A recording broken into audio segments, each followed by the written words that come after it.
Salut les amis, j'espère que vous allez bien, c'est votre humble serviteur, le VRP de la démocratie. Aujourd'hui, j'ai le plaisir de vous retrouver pour une vidéo intitulée Squid Game, Dystopie ou Miniature du vrai monde. Pourquoi est-ce que j'ai voulu faire une analyse sociologique de cette série? Je vais dire clairement, c'est tout simplement la meilleure critique du capitalisme que j'ai jamais vue. Donc je précise bien pour que Karl Marx dorme tranquille, je n'ai pas dit que je n'ai jamais lu, mais que je n'ai jamais vu. Qu'est-ce qu'on a dans Squid Game? Eh bien, en fait, on voit des gens qui sont déclassés socialement servir d'amusement à une hyper classe financière dans des jeux dans lesquels ils risquent tout simplement de perdre la vie. Du début à la fin, Squid Game est bourré de messages et de symboles. C'est sur cela qu'on va s'arrêter ensemble aujourd'hui. Tout d'abord, le fait que les jeux soient tous des jeux d'enfants renvoie à l'infantilisation des masses. Le premier d'entre eux, donc, c'était 1, 2, 3 soleil. Le second, le fait de découper une figure dans un biscuit. Le tir à la corde, les billes, le pont de verre. Et le dernier, donc, qui donne son nom à la série, le fameux jeu du calamar. Le nombre de joueurs mérite également de s'y arrêter. Il est de 456, mais en réalité 455, puisqu'on découvre au fur et à mesure de la série que le joueur numéro 1, O Ilnam, fait partie des instigateurs. Et en numérologie, le chiffre 455 est un chiffre très important, puisqu'il signifie que vos anges gardiens ont un message pour vous. Le fait que O Ilnam, donc elle, le numéro 1, dont on découvre au fur et à mesure de l'histoire qu'il est l'instigateur et donc entre guillemets le méchant, et le 456 Ji-hoon, donc il y a le dernier numéro et le gentil de l'histoire. Donc ici, on a une symbolique des extrêmes, donc entre guillemets le mal contre le bien, c'est-à-dire deux points de vue qui sont totalement irréconciliables. D'ailleurs, en plus de faire semblant d'être un vrai joueur, d'être un joueur comme les autres, Oilnam, tout au long de l'histoire, fait également semblant d'avoir oublié son nom, ne le dévoilant qu'après l'épreuve des billes à Ji-hoon, après laquelle on pense effectivement qu'il est parti pour se faire tuer. Oilnam, qui est le nom du premier joueur, mérite également de s'arrêter, puisqu'en coréen, ça signifie le premier homme. On peut effectivement le traduire par premier homme, mais on peut aussi imaginer qu'il entend par là qu'il est le seul homme, par opposition aux pauvres, auxquels il refuse ce statut et qu'il ne considère que comme des sources d'amusement. En fait, on n'a pas de détails sur la perte de sa femme et de son fils, mais ce qu'on découvre, c'est qu'il a perdu toute trace d'humanité avec la perte de ces derniers. En face de lui, on a notre héros, Ji-hoon, le joueur 456, père de famille divorcée, qui vit au crochet de sa mère et dont l'ex-femme s'est remariée avec un homme riche. Lui, contrairement à Oilnam, croit dur comme fer en l'humanité, et c'est toute la trame de son opposition à Oilnam durant cette saison 1. Dans cette opposition, on voit aussi le fossé générationnel, puisqu'en fait la première chose que Ji-hoon demande à Oilnam, c'est ce que fait un vieil homme comme lui dans ce jeu. Il lui dit mais pourquoi t'es pas avec ta femme, ta fille, à te faire dorloter, à te faire préparer de bons petits plats. Et lui répond mais et ta femme à toi, est-ce qu'elle t'en prépare des bons petits plats? Ceci renvoie en fait au fait que les quadras d'aujourd'hui, auxquels j'appartiens, ne s'imaginent pas que la génération avant eux avait déjà des exemples de destruction de la cellule familiale. Vous devriez vous faire chouchouter par vos enfants et votre belle-fille qui vous ferait des bons repas et passerait du bon temps à jouer avec vos petits-enfants au lieu d'être ici. Tes parents à toi, alors ils font quoi? Est-ce que ta femme leur prépare de bons petits repas? Qui s'occupe d'eux? Ici, Ji-hoon a une vision du monde de quadrat de son époque. C'est-à-dire qu'il s'imagine que la destruction de la cellule familiale a commencé avec sa génération à lui. Et Oilnam lui montre que ça existait déjà avant, sauf que les quadrats de maintenant, ou les générations plus jeunes de manière générale, ne le voient tout simplement pas. Dans Squid Game, on a aussi des gardes, donc qui sont tous habillés en rouge, et ils ont donc différentes figures sur le casque, donc le rond, le triangle et le carré. Et d'ailleurs, on devine une hiérarchie dans cet ordre-là, donc les ronds tout en bas, le triangle au milieu et les carrés qui sont donc supérieurs aux deux autres. On n'a aucun indice sur leur motivation et en fait on devine que certains sont là par contrainte, puisqu'à un moment quand Jun-ho, le policier, en fait arrive à s'introduire dans la structure, il entend son voisin de vestiaire donc pleurer. Et à un moment, donc, il y a un des joueurs qui oblige un des gardes à enlever son masque. Et plutôt que de le tuer, il lui demande comment il a pu en arriver là. et il se suicide. Donc on peut imaginer que d'autres des gardes sont en fait des membres de la famille des joueurs. J'aurais dû le dire au début, mais je vais le dire maintenant. En fait, je tourne cette vidéo alors que la saison 2 de Squid Game n'est pas encore sortie. Si j'y trouve un intérêt, donc s'il y a des choses à rajouter après cette vidéo, et que si cette vidéo trouve son public, je ferai également donc une analyse des saisons à venir, donc probablement les saisons 2 et saison 3 de Squid Game. À mon avis, la trame, les messages et les symboles iront néanmoins dans le même sens, c'est-à-dire les dangers de la concentration de capitaux privés, la destruction de la cellule familiale, la disparition des services publics. D'ailleurs, avant de passer à l'analyse, je crois qu'il est important de nous arrêter sur la Corée du Sud, puisqu'en fait, on le découvre en regardant la série ou en allant en vacances en Corée, il y a effectivement deux Corées. Pas la Corée du Sud et la Corée du Nord, évidemment, mais il y a la Corée, entre guillemets, des Lumières, parce que la Corée donc, est un des 4 dragons d'Asie, la 13e puissance économique mondiale, la 6e mondiale en termes d'évolution, et une Corée, entre guillemets, plus sombre que l'on découvre ici. On découvre effectivement ici l'envers du décor du miracle coréen. Deuxième pays le plus endetté parmi les pays développés. Une dette des ménages qui atteint 94%. Donc pas besoin d'être un spécialiste en économie. Très basiquement, c'est comme si chaque 1er janvier, vous donnez 100 € à chaque ménage coréen et au 31 décembre, donc à la fin de l'année, en n'ayant rien consommé, ces ménages n'ont plus que 6 € du fait des dettes qui ont été contractées les années d'avant. Une question qui d'ailleurs ne se pose pas en Corée mais qui est tout à fait concrète en France, c'est auprès de qui cette dette est contractée. Très simplement, elle est contractée auprès de gens comme Oh Il-nam qui le dit donc dans le dernier épisode, je gagne de l'argent en prêtant. Donc c'est le principe de ce qu'Ezra Pound écrivait dans Le travail et l'usure, c'est-à-dire qu'en fait on a vraiment deux mondes, donc des gens qui prêtent de l'argent pour en gagner, qui est le principe même, le fondement du parasitisme financier, et des gens qui, eux, travaillent, mais dont la valeur travail est complètement dévaluée et qui est obligé de vivre sa vie à crédit. Je vois d'autres vidéos comme celle que je suis en train de faire sur YouTube, et en fait les types, ils vous disent « Ah, en fait, Squid Game, c'est une critique du communisme ». Non, mais en fait les types, ils ont absolument rien compris. Ce à quoi on assiste, des files d'attente pour aller manger, des gens qui se battent pour manger, qui s'entretuent pour le bon plaisir de gens riches, c'est ce à quoi aboutit la voracité du capital. Ça n'a rien à voir avec le communisme. C'est la voracité du capital qui crée des gens déclassés socialement. Et la Corée qu'on découvre dans Squid Game, qui est aussi quelque part la France de tous les jours, c'est qu'il existe dans l'hémisphère nord également un sud. C'est ce que Michel Colomb explique dans son livre Les 7 péchés d'Hugo Chavez. C'est typiquement ce que Squid Game montre du doigt. D'ailleurs, je vous propose dès à présent de passer à l'analyse des messages et des symboles.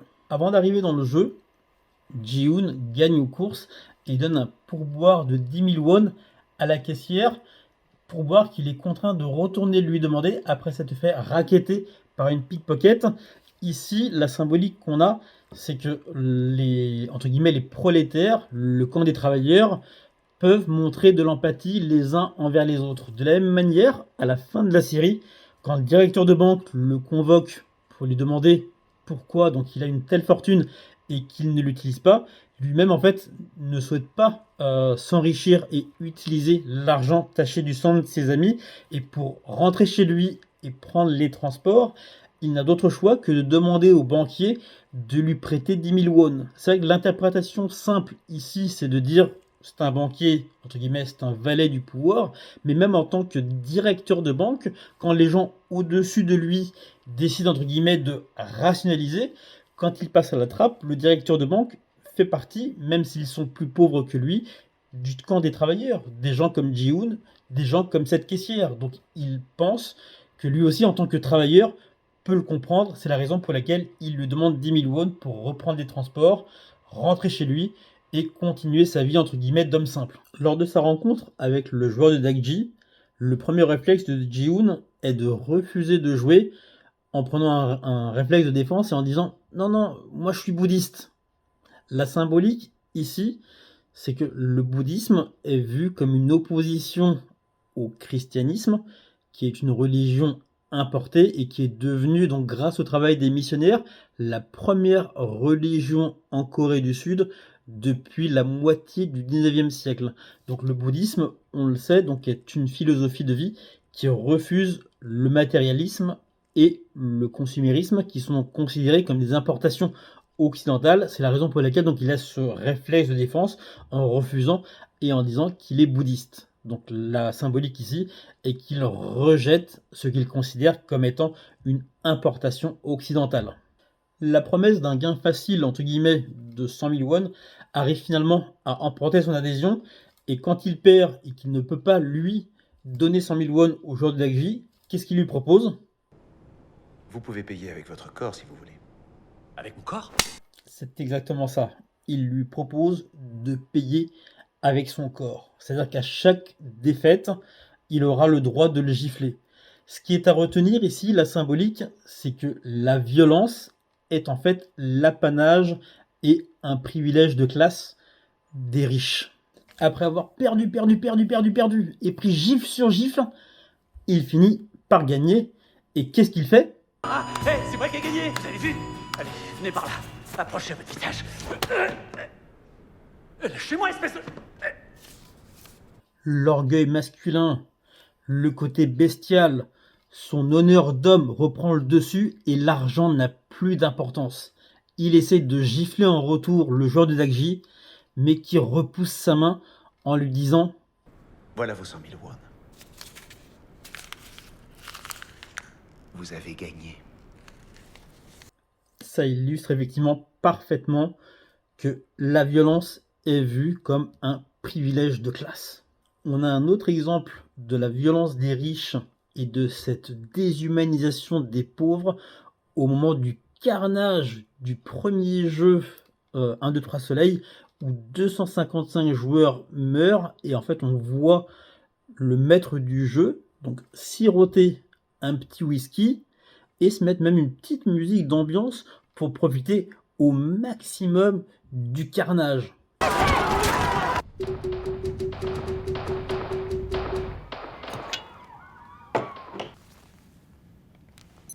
me to the moon and let me play among the stars.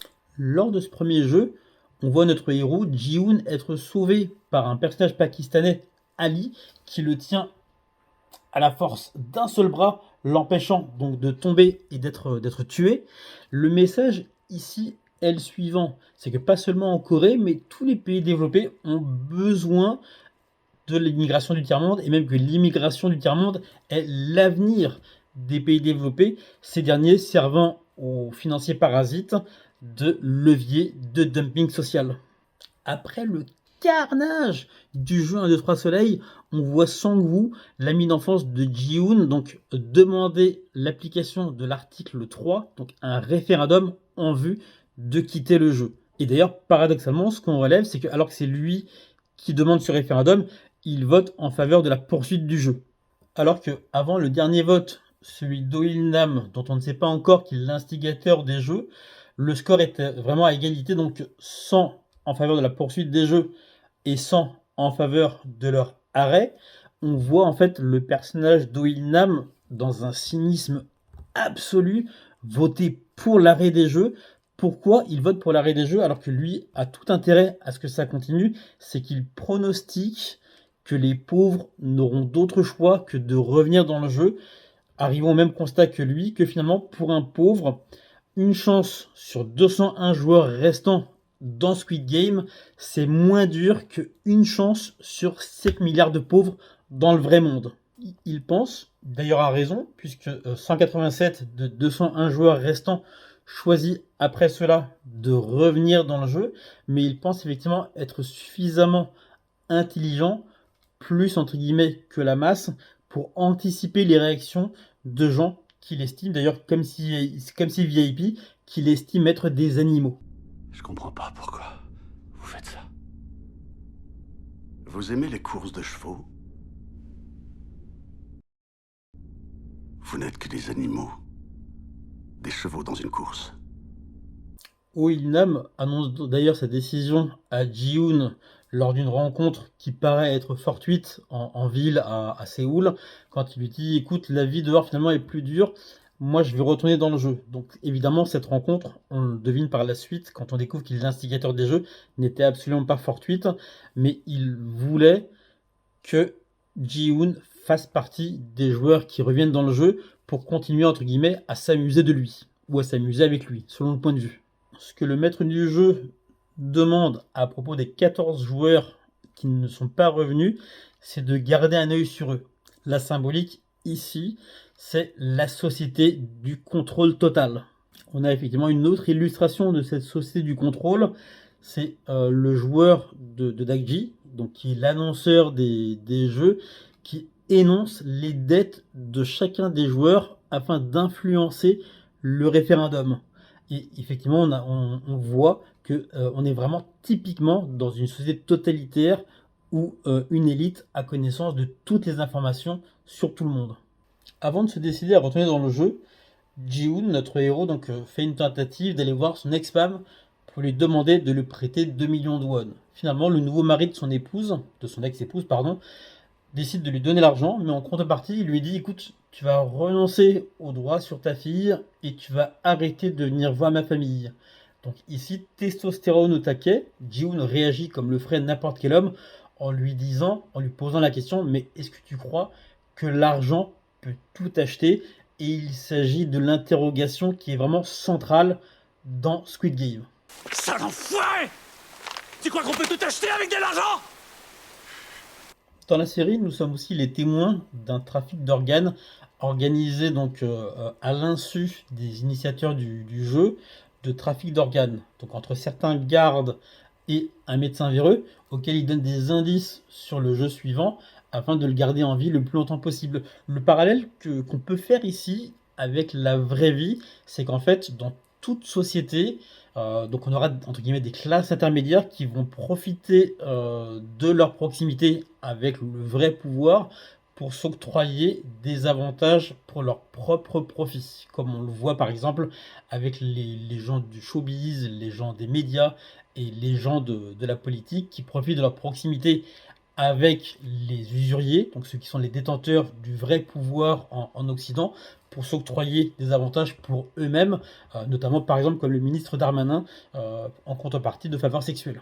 Quand ils le découvrent, le maître du jeu les tue tous au motif qu'ils auraient souillé ce que symbolise cet endroit, un monde plus pur. La symbolique ici, c'est que des hommes, de par leur position sociale, ont le droit de régir la vie et la mort d'autres humains. Le second jeu consiste à extraire une forme géométrique d'un biscuit et on a en fait 4 formes. Le parapluie, qui est la forme la plus dure, le rond, l'étoile et le triangle. Pour info, les biscuits qu'on voit dans la série existent réellement et l'astuce que découvre Ji-hoon de lécher le derrière des biscuits, en fait ça marche vraiment.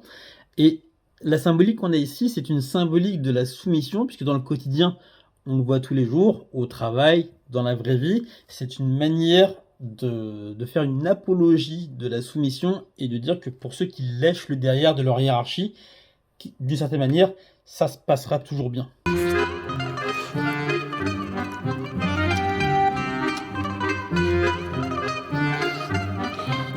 Après ce jeu du biscuit, donc il reste 108 joueurs, et en réalité en fait 107, puisque le mafieux qui a volé la part de nourriture d'autres équipiers en tue un parce qu'il se plaignait qu'ils aient pris leur part.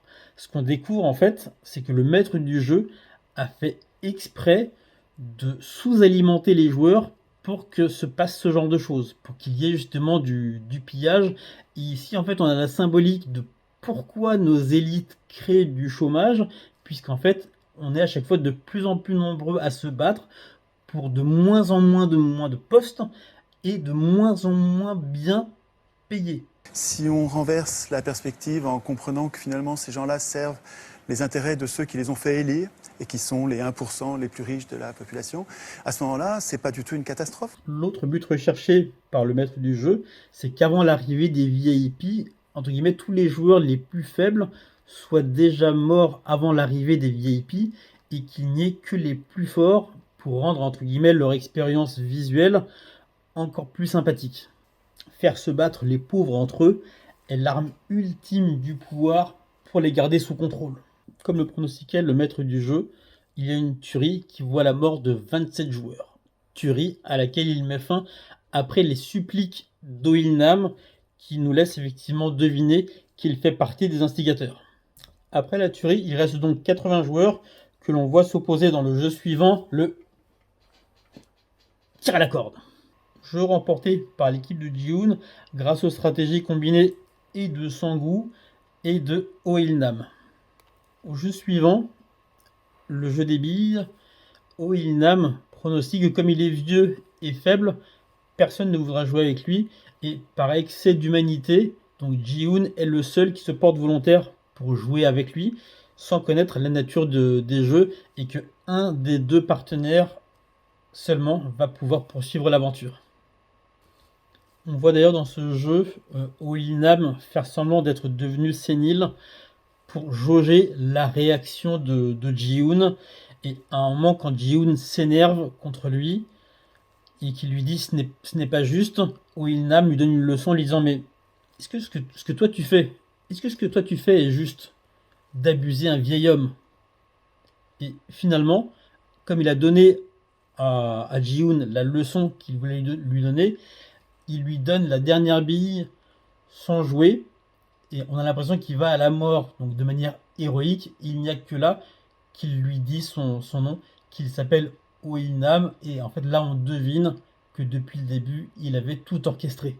Après l'épreuve des billes, on relève deux choses. La première, c'est l'arrivée des VIP, et la seconde, c'est que les murs des dortoirs sont quasiment tous dénudés, et en fait on découvre que depuis le début, la nature des jeux était inscrite sur les murs et que rien n'était caché.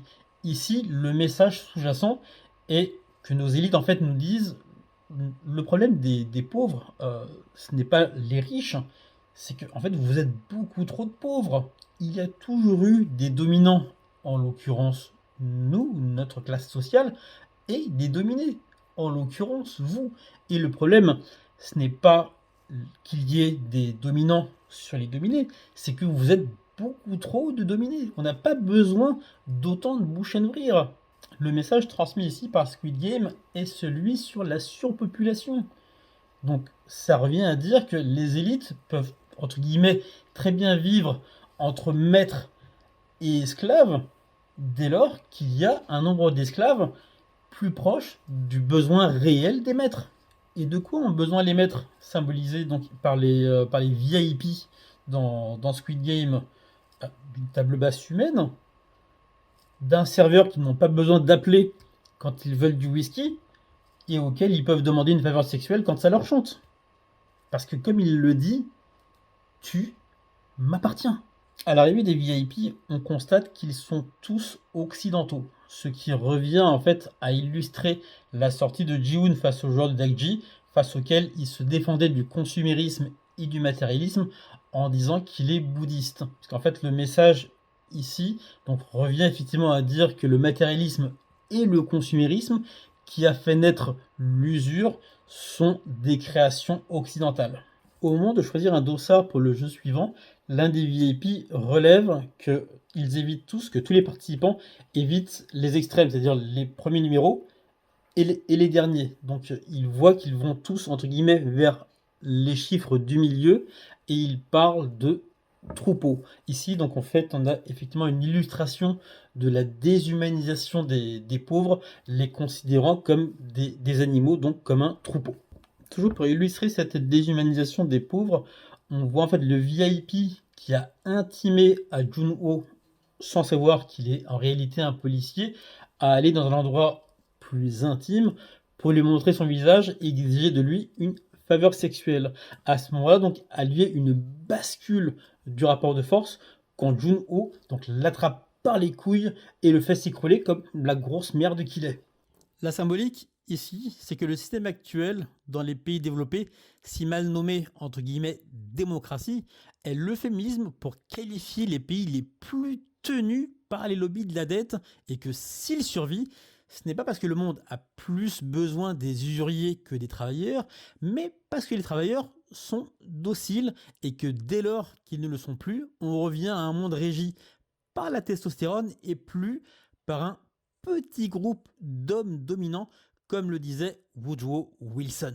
Au jeu du pont de verre, on découvre qu'un des personnages a passé 30 ans dans une verrerie et que ça lui permet, donc grâce à la réflexion de la lumière, à différencier le verre classique du verre trempé. La réaction du maître du jeu est de se dire « mais comment une telle chose a pu nous échapper ?» La symbolique, ici, est de dire que même la société la plus totalitaire ne peut pas tout contrôler. En réaction, ce que fait le maître du jeu, c'est qu'il change les règles, il baisse la luminosité. Et là, le message sous-jacent est de dire que, tout comme la violence est l'apanage des riches et un privilège de classe, changer les règles quand les pauvres s'y adaptent, c'est également l'apanage des riches et un privilège de classe. Quand le maître du jeu, accompagné de ses hommes, se lance à la poursuite de l'intrus, il a identifié qu'il s'agissait de son frère Jun-Ho et il leur demande expressément de ne pas le tuer car il pense, s'agissant de son frère, le rallier à sa cause. Allez, viens.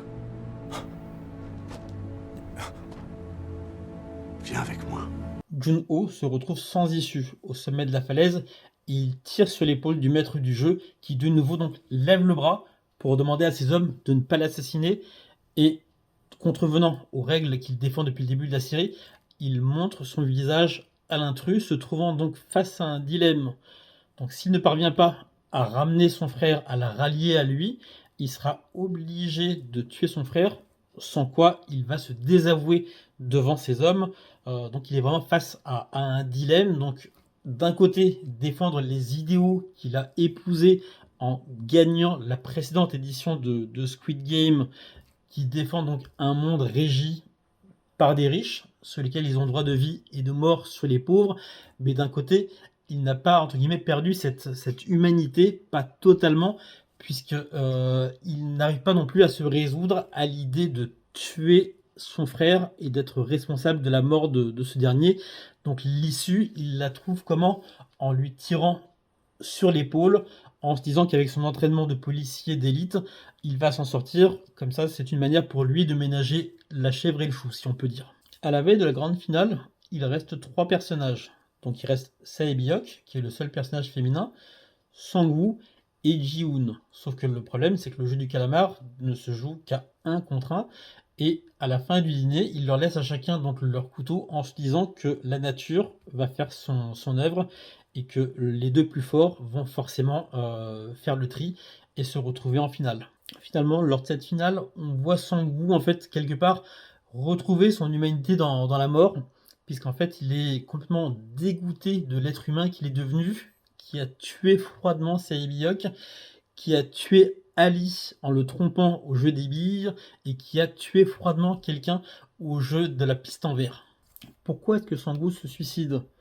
Évidemment, il est dégoûté de l'être humain qu'il est devenu, mais il est persuadé, il pronostique que s'il ne le fait pas, Ji-hoon est capable de quitter le jeu sans prendre l'argent. Après cette finale donc qu'il remporte, Ji-hoon est raccompagné les yeux bandés par le maître du jeu qui lui dit « Vous n'êtes que des animaux, des chevaux dans une course ». Donc c'est un nouvel exemple de la déshumanisation des pauvres.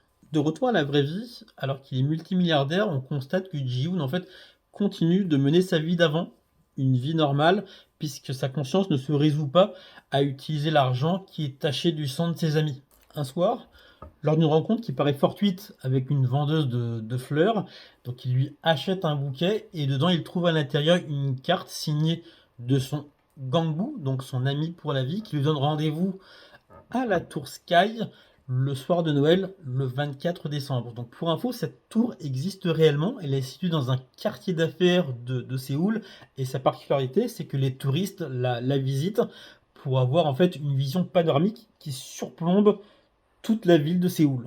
La symbolique ici, c'est que le Ganbu de Ji-hoon Oh Il-nam lui donne rendez-vous dans son fief, c'est-à-dire là où il joue à domicile, ce qui est le centre névralgique de l'hyperclasse financière parasite. Comme on pouvait s'y attendre, Oh Il-nam propose un dernier jeu à Ji-hoon et évidemment, sans surprise, ce dernier jeu a trait à la vie ou à la mort d'un être humain que lui considère comme un déchet humain. Le pari d'Oh Il-nam est on ne peut plus simple. Déterminer si quelqu'un donc viendra en aide à cet être humain, ce SDF qu'il appelle un déchet humain, donc en venant le secourir avant les 12 coups de minuit, ou si personne ne lui vient en aide. S'il gagne, Oh Il-nam validera que c'est son point de vue le bon, une société intégralement contrôlée par des capitaux privés avec à sa tête une hyperclasse parasite où les considérations humaines sont désuètes et inutiles, et que dans le cas contraire, ce sera la vision humaniste de Ji-hoon qui est la bonne, qui nécessite de l'humanité au quotidien et des services publics en appui. La destruction des services publics est un sujet tout à fait concret, donc on le voit tous les jours, des écoles avec de moins en moins de moyens, des pompiers avec de moins en moins de moyens, des hôpitaux avec de moins en moins de moyens. Donc la question, c'est jusqu'où? Jusqu'au sursaut des peuples, comme Ju-won qui attrape les couilles du VIP, ou sinon donc jusqu'à la victoire finale entre guillemets et l'asservissement total de l'humanité par cette caste de financiers parasites. C'est la question. 23h59, c'est l'heure à laquelle on assiste à la victoire de Ji-hoon, sauf que, puisqu'il y a un sauf que, Oh Il-nam est soit mort juste avant d'y assister, ou fait semblant d'être mort pour ne pas admettre sa défaite. Je sais que vous l'avez vu. Vous avez perdu. Néanmoins, factuellement, nous sommes les témoins de la police qui secourt le SDF après que des dizaines de badauds donc soient passés devant lui sans même un seul regard, ce qui met en exergue le besoin, la nécessité d'avoir un minimum de services publics dans toute société dite civilisée. Ce que nous montre ce final, c'est que dans toute société, effectivement, donc les plus démunis ont forcément besoin de moyens de services publics fiables, donc police, pompiers, hôpitaux, écoles, etc., etc. Comme on pouvait s'y attendre, dans ce final, en fait, on constate que Ji-hoon rencontre de nouveau le joueur de Dakji, donc probablement orchestré comme une dernière volonté d'Oh Il-nam pour le convaincre de revenir pour une nouvelle salve de jeu et pour continuer, entre guillemets, de s'amuser de lui depuis là où il se trouve, le paradis ou l'enfer.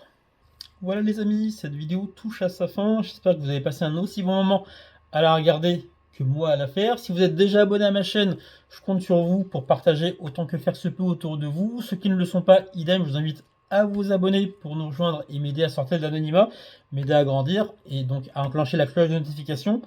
Et j'ai un dernier message pour ceux qui reprennent mon travail, ça me gêne absolument pas, mais je pense que ce qui serait fair play, esprit Coubertin, c'est à minima de laisser la vidéo source pour que les gens puissent me retrouver et apprécier donc le reste de mon travail. Donc c'est la seule chose que je demande. Donc n'hésitez pas à reprendre mon travail, mais à minima donc pour respecter le travail de l'auteur et aussi de mon monteur, donc de partager, de laisser la vidéo source. J'attends donc vos commentaires. Tous ceux qui souhaitent m'écrire, donc proposer une collaboration, donc ils peuvent me contacter. Ceux qui ont des questions également à vrpdemocratie@gmail.com. Je vous dis à très bientôt.